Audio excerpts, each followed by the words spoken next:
Hi friends, இன்றைக்கி நம்ம கோவை சமையலில் பச்சை பட்டாணி தேங்காய் பால் வச்சு எப்படி தேங்காய் பால் புலாவ் செய்யலாங்கிறத பார்க்கலாம் வாங்க.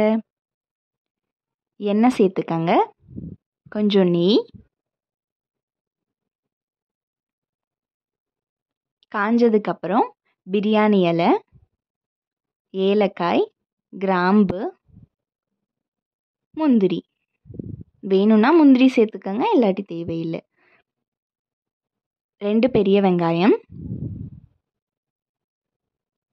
நல்லா வதக்கி விடுங்க. வெங்காயம் நல்லா பொன்னிறமாக வதங்கணும்.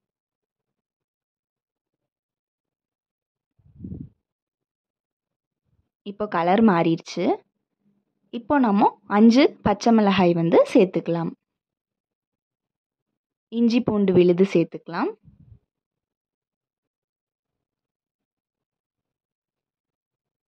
நல்லா வதக்கி விடுங்க.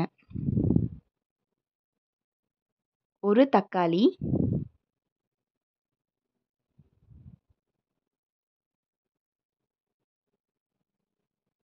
இப்போ வேக வச்சிருக்கக்கூடிய பச்சை பட்டாணியை நம்ம சேர்த்துக்கலாம்.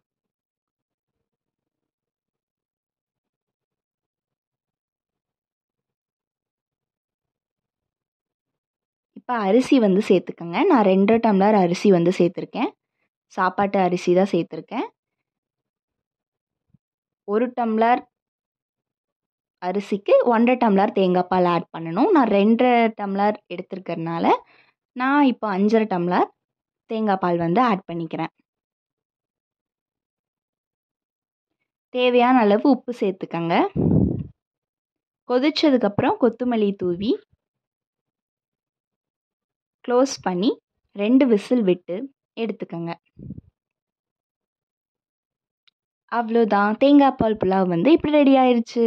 இந்த வீடியோ உங்களுக்கு பிடிச்சிருந்தா லைக் பண்ணுங்கள், ஷேர் பண்ணுங்கள், கமெண்ட் பண்ணுங்கள், மறக்காமல் சப்ஸ்கிரைப் பண்ணுங்கள். தேங்க்யூ ஃபார் வாட்சிங்.